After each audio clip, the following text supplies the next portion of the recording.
Yes, Congressman Ako. Uh, may I ask, in the previous charter of, or in the charter of the PhilHealth, it says a representative of the healthcare providers. Is that correct? Now, where did you get the representative of the healthcare providers? And how did you do it? In the process, sir, it is the President of the Republic of the Philippines who is appointing the representative of all those sectors sitting in the board. It is the President of the Republic of the Philippines. And any nominations is not coming from PhilHealth.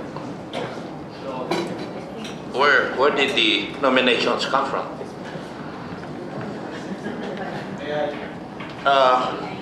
It is only from person of interest. They will apply. And then, like for example, a representative from the Philippine Hospital Association may ask PMA to endorse the candidate, or the Philippine Hospital Association itself would endorse a candidate to be a member of the board. But apparently, we have not yet landed a representative in the board in spite of our recommendation. I would just like to read Rule 11, National Association of Providers. Section 73, Identification and Recognition of National Association.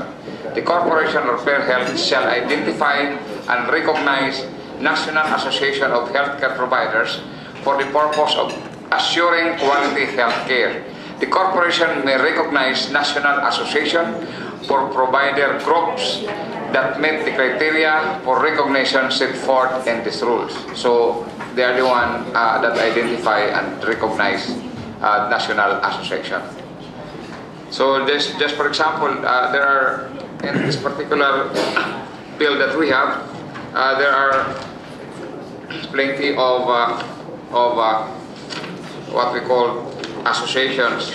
So healthcare providers includes professionals, dentists, nurses, midwives. So these are the ones that are identified. So those are what we call national association providers. So I don't know how they are going to how they do it in the past. Okay, Mr. Dr. Jimenez. Usually, Honorable Chairman, is the Department of Health Secretary is the one recommending to the board, to the PhilHealth, and subsequently to the President, who is ever interested to be a board member representing the National Organization of Health Workers. The DOH secretary, the member of the board, or even the chairman. So it's the corporation. So he's not doing that on his capacity as the secretary, because it's very clear stated in the rules that it will be recommended by the board. So if the secretary, definitely being the chairman, he will be the one that would submit it. But I don't think that he alone decides on that. It's I think the board of directors from PhilHealth. So it's the board of directors. But the question that has been asked by Congressman Ako is how would you recognize, or which association? Mr. Chair, just to expound on the National Associations of Providers, that's the Rule 11. Currently, actually we came out with a particular policy circular on this intended for all healthcare provider associations, be it professionals or institutions, that we do recognize and we are recognizing, and for them to actually come up with, and there's a particular application for that, informing us that they are existing, and we do recognize them with the use of the criteria as written in the Section 74. Once we have recognized these national associations, we now have this avenue to coordinate and cooperate with them in all issues regarding quality of service. But this National Association of Providers that the corporation recognized is not actually a factor in the in the question of who's going to seat in the board as it is. But the National Association of Providers is an avenue and is being recognized by PhilHealth, so that once we have recognized these institutions or professional groups, then we have an avenue for discussion, for quality issues for PhilHealth. And we do have recognized some of them already. So I think with the issue of with attorney from the PAMS is, we came out already with a policy circular, I think in 2008 or 2007, for the recognition of these national health associations. However, I am not so sure if most of them have actually applied and informed us of this. Before we proceed, coming from that statement, so the National Association of Healthcare Providers and National Association of Healthcare Institutions, those are two things now. But in the original charter, there is only National Association of Healthcare Providers.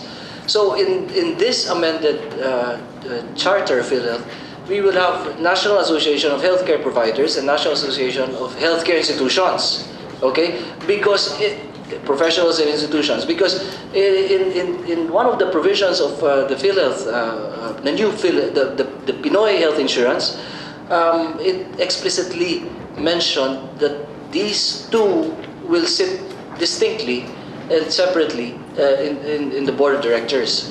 Now the question is, who now, because of that statement, who now organizes the National Association of Healthcare Institutions and National Association of Healthcare Providers? Will it be PhilHealth or will it be Department of Health?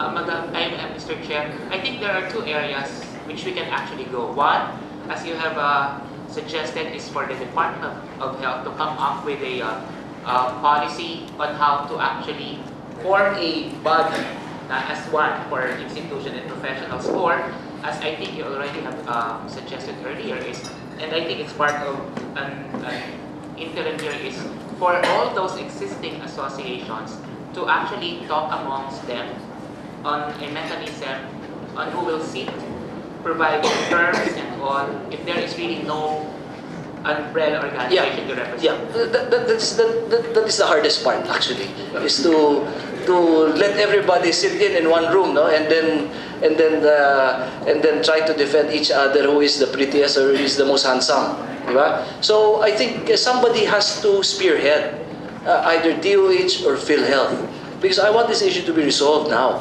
Either DOH or PhilHealth can come up with that National Association of Healthcare Providers and Healthcare Institution.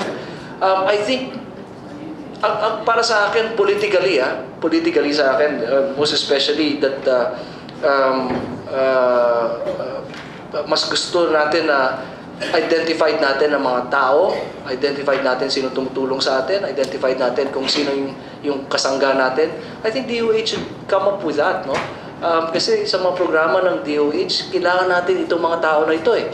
Let's say sa mga public health programs natin, mga measles campaign natin, and all these programs that we have, we need to identify as much people as possible, no?